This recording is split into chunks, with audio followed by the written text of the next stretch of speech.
You're being dropped from enrollment. Tuition is overdue, and you've exhausted all extensions, the office clerk said without lifting her eyes from the screen. I stood there, frozen, backpack slipping off my shoulder, heart thudding like a drum inside a silent hallway. Just 2 days ago, I had aced my final exam. I'd been selected for the research mentorship. Everything was aligning until this. But I was promised support, I whispered. My parents said. The clerk glanced up, eyes glazed with indifference. Maybe next semester, if you figure something out. I stepped outside into the cold morning light, the weight of betrayal heavier than my textbooks. That was the day everything changed. Because, while they turned their backs on me, I turned my back on needing them. And I started planning for the day I'd own the very place that shut its doors on me. My name is Emily Carter, and if you had met me a few years ago, you would have found me seated in the second row of Professor Dawson's business ethics class. Always on time, always taking notes, always the quiet girl with a dream too big for her bank account. I wasn't born with privilege. I was raised in a modest two-bedroom home in Silver Falls, Oregon. My mother, Nancy, worked double shifts at the town's only diner. My stepfather, Craig, was the type of man who'd remind you how much he'd done for you before handing you half of what he owed. They never married officially, just lived together like two unhappy roommates. I was never really his, and he made sure I knew it. From the age of 15, I worked every weekend. Babysitting, waitressing, tutoring. Anything that kept me out of that house and closer to my dream, getting into Kingsley University. It was a prestigious private college in Seattle. Not Ivy League, but close enough to feel like I could finally step into a different kind of life. When I got the acceptance letter, I cried so hard my hands shook. My mom hugged me in the kitchen while the faucet ran, and a pie baked in the oven behind us. "We'll figure it out, sweetheart," she whispered into my hair. "You go. We'll find a way." I believed her. I always believed her. I started at Kingsley on partial scholarship. I applied for every grant, every work-study job. I cleaned dorm bathrooms, worked the campus cafe, and tutored first years in math, even though I was a business major. Every semester, I barely scraped through tuition. But I made it. Until senior year. Tuition had risen. My financial aid hadn't. And when I reached out to my mom for help, all I got was silence. "Craig's hours got cut," she told me over the phone. "We're behind on mortgage again. I can't ask him to take on more." I reminded her of what she'd promised. I reminded her that I had one semester left. She cried. I cried. I'm sorry, Em. You'll have to take a break, maybe work full-time and go back later." I hung up that night with my phone screen cracked from squeezing it too hard. I wasn't angry at her. Not really. But the realization gutted me. No one was coming to save me. And it wasn't just about money. Craig had always treated my ambition like an inconvenience. He used to say things like, "You think you're better than us now, huh?" Or, "College ain't real life, sweetheart. Get a real job." Even when I got the Kingsley acceptance, his response was a grunt and a muttered, "Hope you can afford it." But I kept pushing. I kept telling myself that if I just worked harder, proved myself more, someone would notice. Someone would help. But help never came. Not when I skipped meals to afford textbooks. Not when I begged the financial office to give me a grace period. Not when I showed them the emails proving my family had agreed to pay the remaining balance. They didn't care. Kingsley wasn't cruel. Just cold. Like most systems built for the privileged. I remember the day I walked past the admissions building one last time before my account was locked.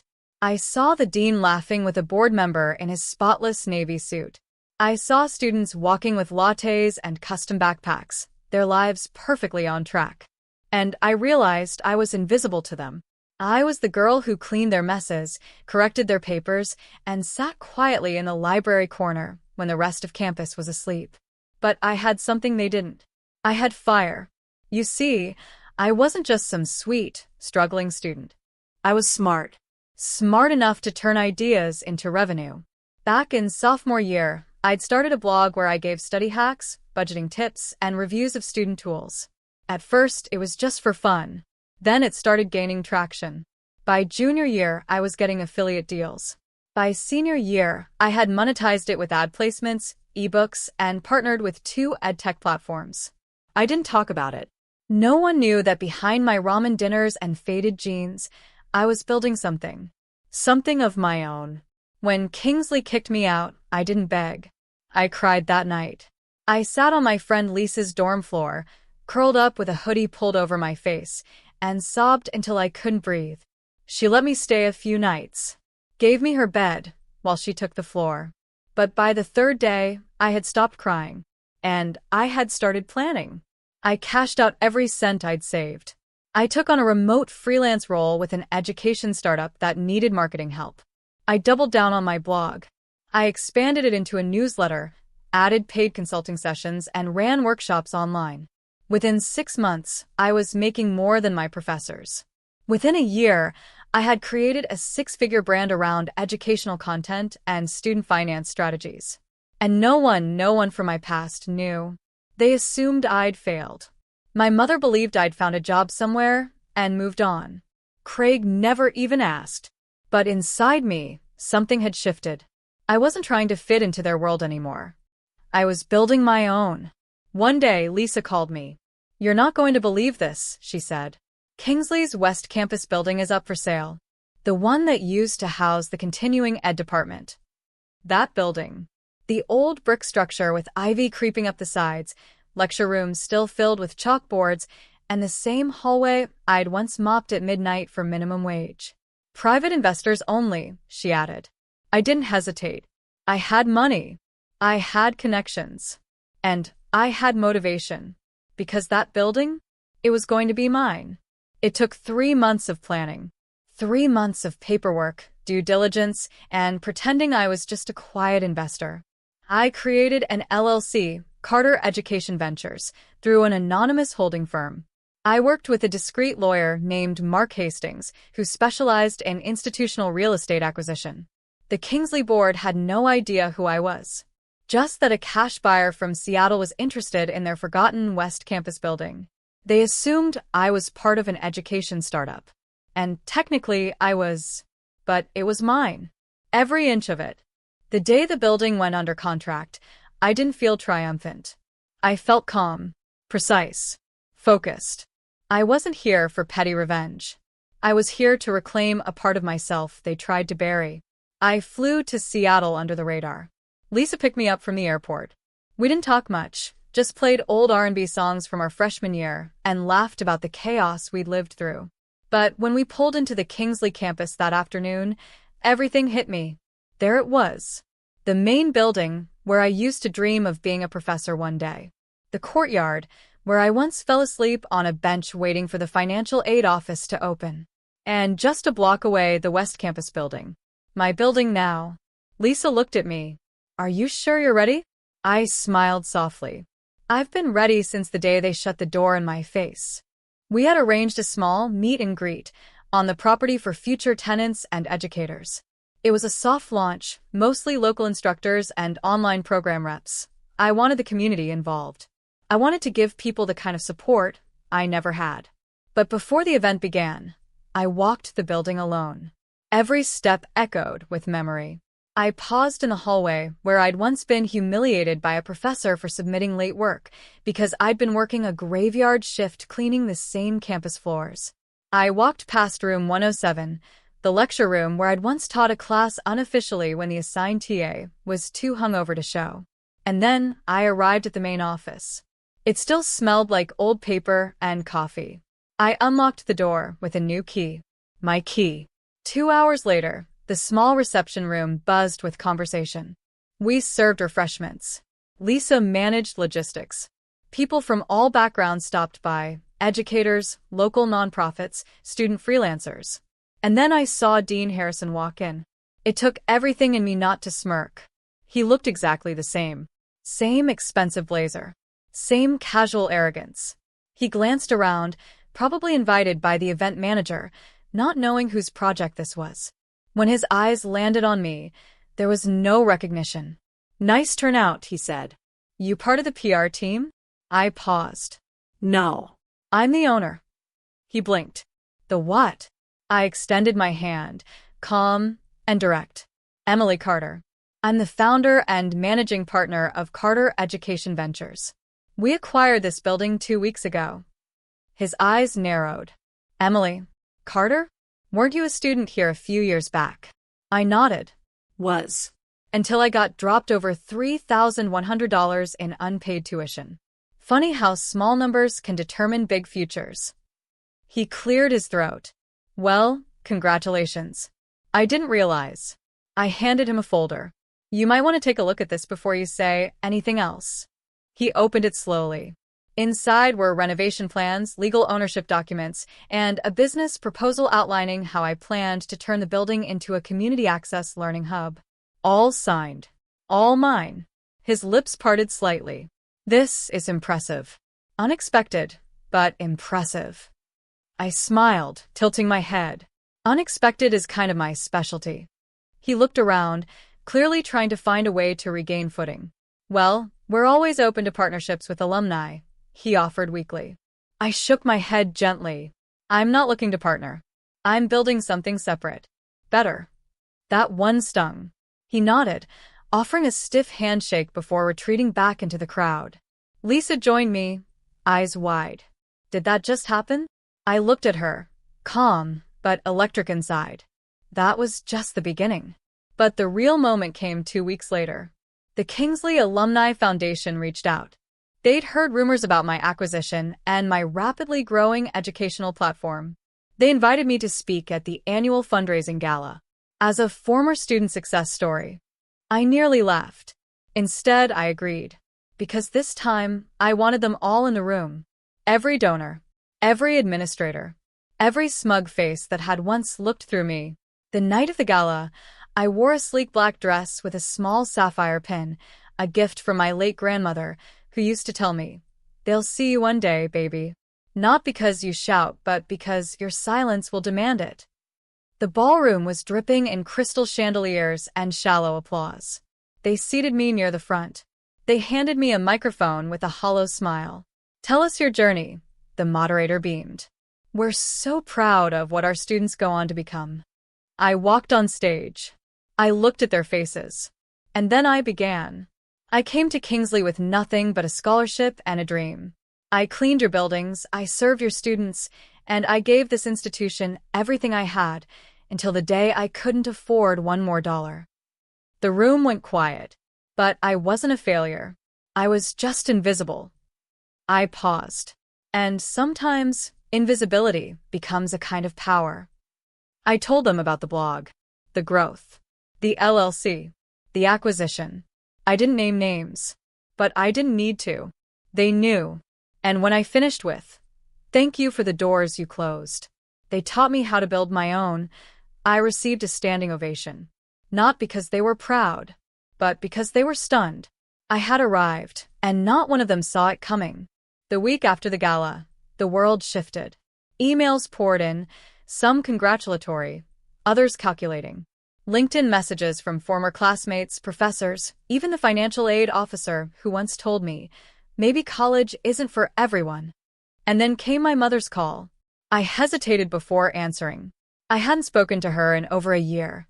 Not since the night she cried and said she couldn't help. Emmy? Her voice was soft, cautious. I saw you on the Kingsley website. Is it true? I kept my tone even. What part? You bought the building, gave that speech. People here are talking about it. Even Craig saw it. I didn't respond. I didn't know you were doing so well, she added quickly. I'm proud of you. Those words used to mean everything to me. Now they just floated there, delayed, diluted. I worked hard, I said. And I did it without help. There was a long silence. I know, she whispered. 2 days later, I got another call. Craig. The man who once told me I was wasting time chasing nonsense now suddenly had my number saved. Emily, he said flatly, you buying that building stirred things up in town. People are asking questions. Reporters reached out. And maybe it's time you cleared the air. Tell them we supported you. That your family always believed in you. I laughed out loud. He didn't like that. You think this is funny? No, I said calmly. I think it's insulting. You're twisting the truth. We gave you a roof. You gave me rules, I interrupted. And guilt. And silence when I needed voices. You didn't help with tuition. You didn't support my dreams. You mocked them. That's not fair. Maybe not, but it's honest. He muttered something under his breath and hung up. The next conflict came from an unexpected place, Professor Alton. He was once my academic advisor, distant, rigid, brilliant. He had been the one to sign the recommendation letter for my scholarship renewal. Or so I thought. Turned out he never sent it. Lisa told me. She found the proof when researching documents during our building acquisition. A dated and signed recommendation letter still in her old student files. Never sent. No reason why. When I requested a meeting with him, this time as a peer, he looked rattled. You don't need to dig up the past, he said coolly when I confronted him. Mistakes happen. It's a complex system. No, Professor. It's a selective system. And you made a decision that changed my life. He sat stiffly in his chair, behind the same desk where I once begged him for help. I don't owe you an explanation. No, I said. But I owe myself the truth. He looked up sharply. You didn't think I'd become someone who could come back, did you? He didn't respond. But the silence was louder than any apology. Then something strange happened. Kingsley University reached out with a proposal. They wanted to partner with my building, lease a few classrooms, add their logo, use it for adult education branding. They offered decent money. But the contract came with strings, shared naming rights, partial control of programming, and access to my student community platform. I called a meeting. Across from me sat Dean Harrison, 2 board members, and a smug-faced attorney. We believe in second chances, the dean said, attempting charm. This could be a new chapter for us all. I leaned forward. You didn't believe in my first chance. Well, surely we can move past that. I already did, I said. That's why I own the building now. They didn't like that. The board member, Mrs. Pennington, leaned in. You're young. Brilliant, yes, but emotional. This kind of independence can be risky. I smiled. Not as risky as betting against someone who already survived the fire. Lisa, who now worked with me as Director of Community Relations, squeezed my hand under the table. She was glowing, confident, articulate, transformed from the anxious freshman who once second-guessed every paper she submitted. She looked them straight in the eye. Emily has created something Kingsley couldn't. You didn't just miss her potential. You buried it. The silence was thick. Then I stood up, gathering the unsigned contract. I think we're done here. My team will send over a counteroffer, one that doesn't include my name next to yours. Their faces tightened. As we walked out, I heard one of them mutter, arrogant little girl. I turned slightly. No. Just a grown woman who learned how to be her own institution. That week, local newspapers picked up the story. Former dropout buys campus building, turns down university deal. The comments were wild. Some cheered. Others questioned how a failed student had risen so fast. I let them wonder. I didn't owe anyone a backstory anymore. My building hosted its first financial literacy workshop that weekend.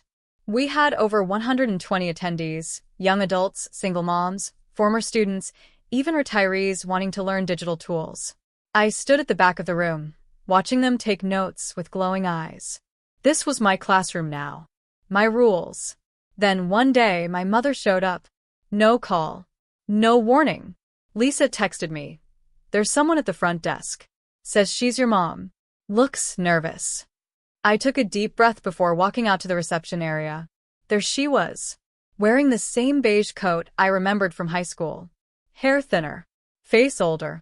Hi, she said softly. Hi. I read the article, she began. And I realized, I've been carrying a lot of shame. I waited. I should have fought harder for you. I should have stood up to Craig. Found a way. I swallowed the lump rising in my throat. I know, I said.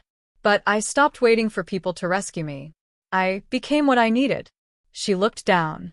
I'm glad you did. I really am. Then she reached into her purse and pulled out a folded piece of paper. I wrote you something. It's not much.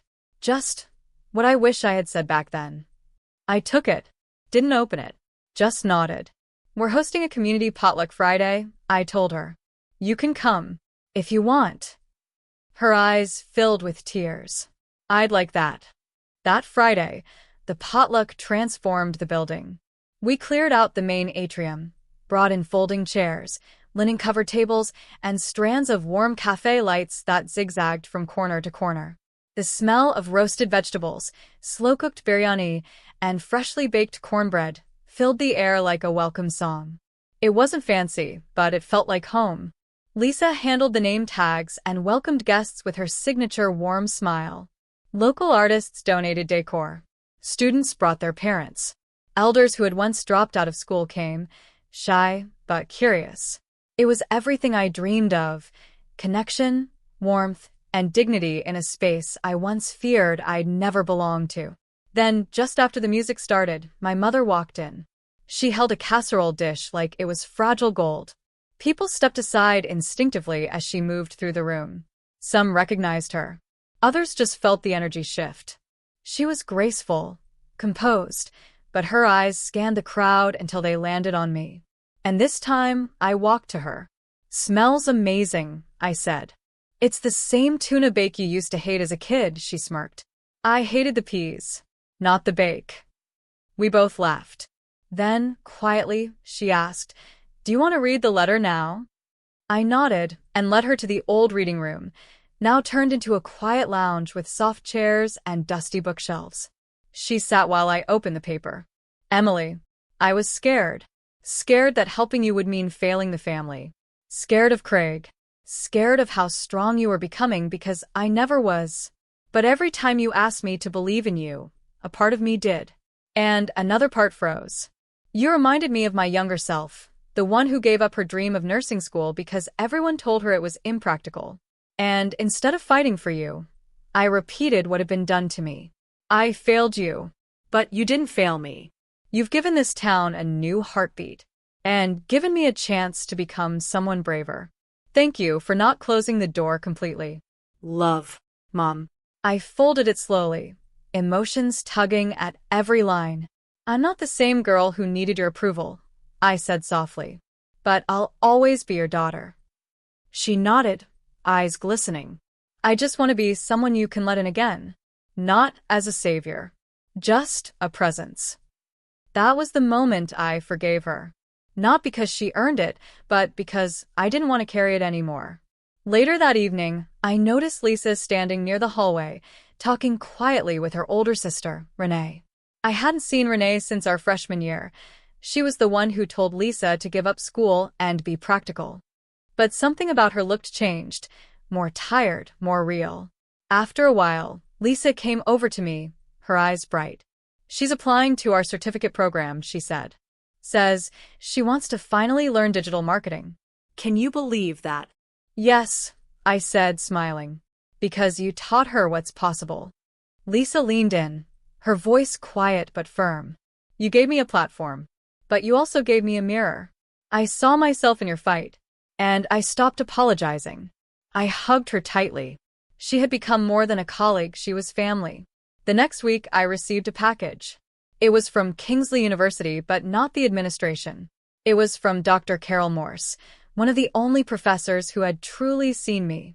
Inside the box, a framed photo of my old dorm window, taken during winter break sophomore year. A sticky note on the frame read, "You always left your light on. I knew you'd find your way back. Proud of you." CM. That light became a metaphor for everything. For nights, I cried into textbooks. For the mornings, I served coffee before class. For the moment I realized that I didn't need a seat at someone else's table, I could build the table. And set it. And invite others in. A few months passed. The building was now fully operational, offering courses in financial literacy, digital skills, culinary training, and creative writing. Every wall had student-made art. Every week brought new workshops. We called it the Reclamation House, because it wasn't just about second chances. It was about reclaiming what we were told we weren't allowed to dream. One evening, I stayed late, reviewing grant applications when a young girl, no older than 17, knocked on my office door. "Hi," she said, holding a notebook. "I was told you might read my essay." "Of course," I smiled, clearing space. As she handed it over, she hesitated. "My mom says I'll never get into college," she whispered. "That it's too expensive. But I wanted to try anyway." Her voice trembled the same way mine once did. I read the first line of her essay. "I want to break the cycle of almost." Tears burned behind my eyes. "You already did," I said, "by showing up." That night, I lit a candle in the back room, an old tradition my grandmother used to do when she wanted to honor a breakthrough. And I remembered her voice again. "You come from women who survived storms and turned them into songs. Don't ever forget your melody, baby girl." I hadn't. I'd simply made a new one that others could sing with me. 6 months later, the world looked different. The air was warmer. The buildings stood taller. And so did I. What once felt like a scar, the old Kingsley campus, was now my sanctuary, alive with the hum of community. The same space that once held rejection had become a monument of return. Reclamation House had expanded. We now offered childcare during evening classes. A new kitchen lab was opening next month. We hosted alumni panels, career fairs, and even a second-time scholars program for parents over 30. The most surprising part? Kingsley University had quietly started modeling their outreach center after us. But that didn't matter anymore. I didn't need their validation. Because this wasn't a comeback. It was a becoming. That morning, Lisa and I were setting up for our biggest event yet, the Empowerment Brunch. It was a celebration of first-generation scholars, adult learners, and scholarship recipients. I wore a soft white suit. She wore lavender. We looked at each other and smiled. 6 months ago, we were just survivors. Now we were builders. The atrium was glowing. White tablecloths, fresh tulips in mason jars, and handwritten thank you notes for each guest. The smell of baked peaches and cardamom muffins drifted through the air. The guest list included donors, students, city council members, even a few former Kingsley professors. One of them was Dr. Alton. He stood awkwardly near the coffee table, looking around like he didn't belong. And maybe he didn't. But I still walked over. "Dr. Alton," I said. "Ms. Rivera." His voice was tight. "This is quite the event." "I know," I smiled. "Would you like a tour?" He blinked. "A tour?" Yes. "I figured you might want to see what we're doing here, since you missed it the first time." His expression didn't change, but his eyes dropped, just for a second.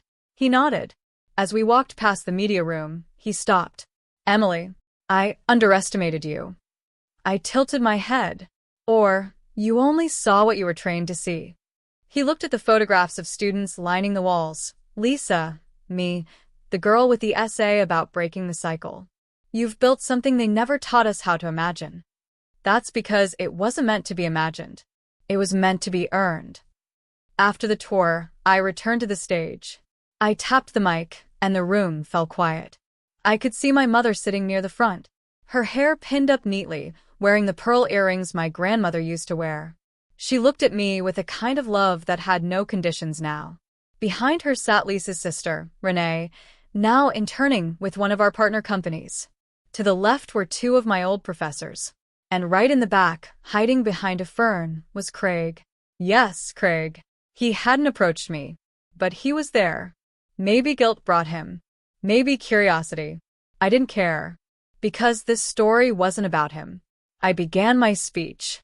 There was a time I thought my value depended on a grade, a scholarship, or the approval of a dean. But now I know, my value was never up for grading. I was never the failure. The system was just too narrow to measure someone like me. They told me I didn't belong here. So I built a place where I do. And now? I'm building one where you do, too. Thunderous applause echoed around the room. But I didn't tear up until Lisa handed me a small black box after the speech. Inside, a gold nameplate. Emily Rivera, founder and dean of Reclamation House. I looked up at her, stunned. "You're our dean now," she said with tears in her eyes. "You earned it." After the brunch, I stepped out to the back garden, a small sanctuary we'd created with community volunteers. Roses lined the fences. A small water fountain gurgled peacefully in the corner. I closed my eyes and let the sunlight fall on my face. That's when I felt the breeze. And heard the voice again. My grandmother's. The world will try to convince you that you need permission to exist. But baby girl, you've already been anointed. You come from the soil, from the storm, from the stillness. Keep planting. I opened my eyes. There, in front of me, a small plaque we'd recently installed. This land is not for gatekeeping. It is for growing. The next week, I was invited to speak at a national education conference. The keynote speaker, Dr. Marissa Hale, a woman whose TED Talk had once helped me feel seen, introduced me by name. And as I walked to the stage, I didn't think about Craig, or Kingsley, or the scholarship I never received. I thought of that night in my car when I cried myself to sleep, wondering if any of it was worth it. It was. Because in losing their approval, I gained my own. Because in being denied entry, I carved a door. And because I didn't just buy a building, I built a legacy. Months later, Lisa and I stood at the ribbon cutting for our second location in Chicago. This time, my mother held the scissors. Next to her was that same 17-year-old girl who had once feared tuition. She'd just been accepted to college, with a full scholarship. She turned to me and whispered, "I never thought I'd get out." I smiled. You didn't get out, I said. You rose. As we cut the ribbon, camera flashes popped, and applause surrounded us. But all I could hear was the quiet affirmation that had carried me here. They refused to help with my tuition. So I bought the school building. And then, I opened its doors for everyone else.